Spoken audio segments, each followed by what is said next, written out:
Boa noite, Ciro. Boa noite, Ana Paula. Boa noite, Zélio. Boa noite a todos vocês. Ciro, a gente não pode perder nenhum momento para explicar para o povo o que realmente está acontecendo. No manifesto foi falado que nós estamos caminhando para o caos. E a gente precisa deixar claro se isso é um exagero ou se isso é verdade. Falando nesse caos e falando que Bolsonaro e Lula são iguais, o que significa as últimas manchetes dizendo que Henrique Meirelles está se aproximando do governo Lula? É realmente um estelionato? Estamos preparando para o quê com essa eleição que ele está propondo para nós? É claramente grave estelionato eleitoral, aquilo que se nós não conseguirmos desarmar, e eu estou na luta porque é possível perfeitamente desarmar, vou racionalizar de novo a tática, mas veja, o que está acontecendo? Se transporte para os dois blocos que votam no Lula. Nós temos aí 45% a confiar nas pesquisas, imagine bem eu dizendo aqui, a confiar nas pesquisas, mas vamos, para argumentar, o Lula teria 45%.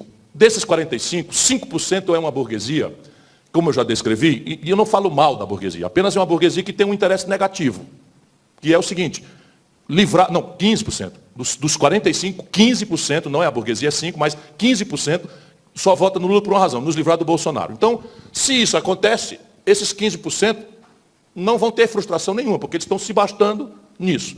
Mas vamos pegar a substância do eleitorado que está votando no Lula. Qual é a razão? A razão é que ele, demagógica e irresponsavelmente, está sinalizando com uma memória afetiva mentirosa, mas que a comparar com a tragédia que ele próprio produziu no governo Dilma e Bolsonaro, são 14 anos quase, de tragédia. 11 anos sem crescer nada. 66 milhões e 600 mil pessoas no SPC, sabe? Isso, então, essa memória, e ele contradita essa memória, essa realidade, com uma memória afetiva do tempo dele. Tudo fraude. Se você olhar, os números não representam. Então, o que ele está oferecendo ao povo? Simbolicamente, picanha e cerveja. Sabe o que vai amanhecer no 2023? Um cenário internacional absolutamente complexo, muito grave, muito, não é pouco grave.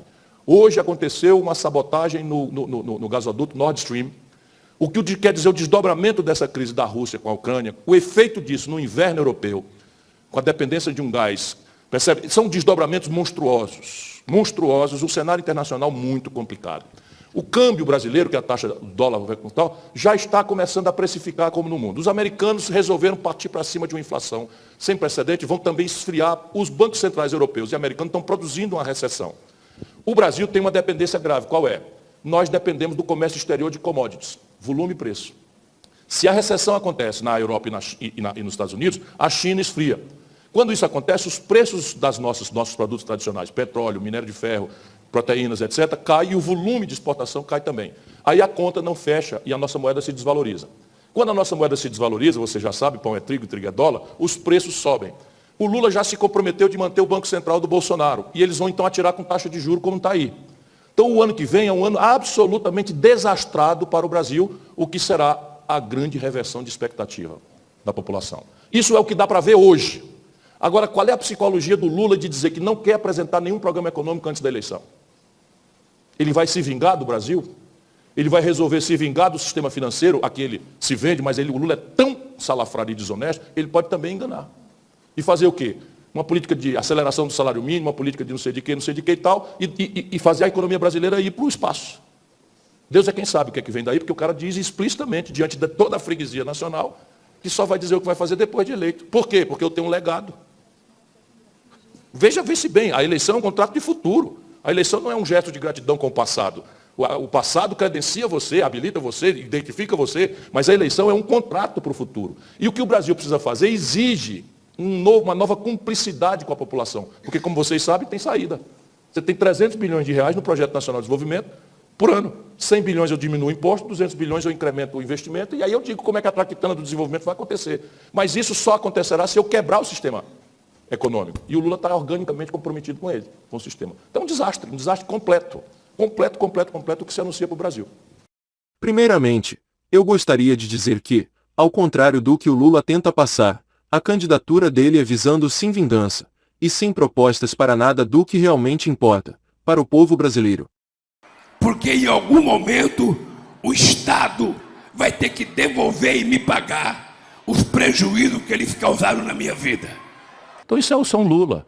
Só pensa em si, é um ego. Desde 89, cara, o cara é candidato. Nunca deixou nascer uma outra liderança perto dele. Cuida de destruir todo mundo.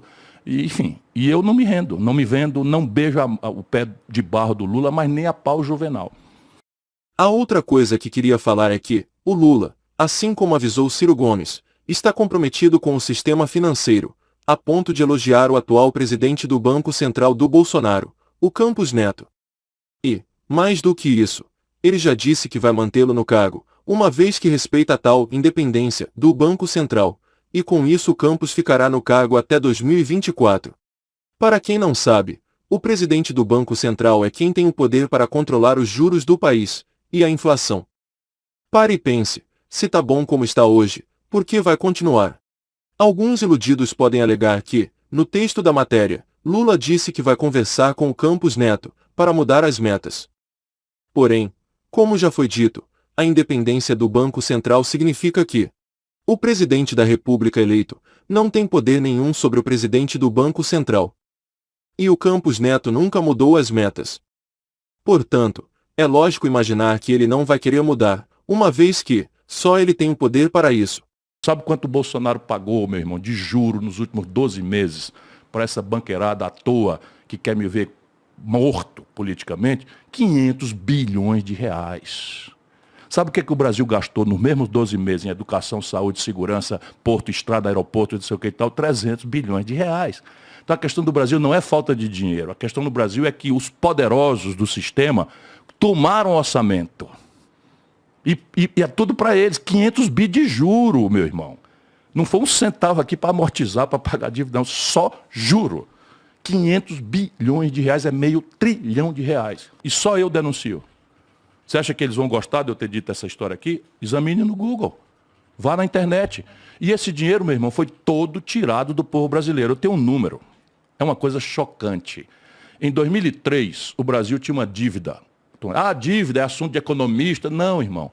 Dívida é paga com dinheiro que vai para a escola ou não vai. Vai para a polícia ou não vai. Vai para a saúde ou não vai. Vai para a estrada ou não vai. Vai para o emprego ou não vai.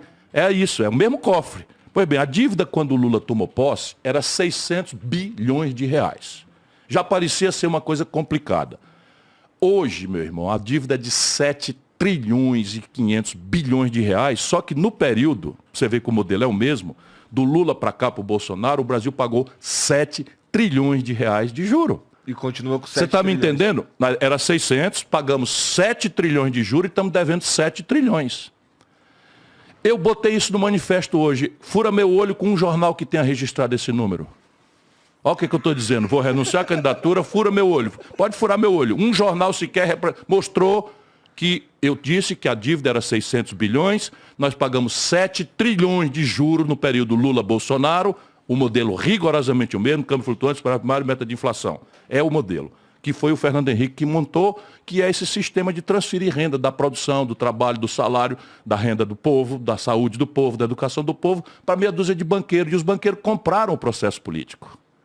Então essa briga Bolsonaro-Lula é só pelo adjetivo.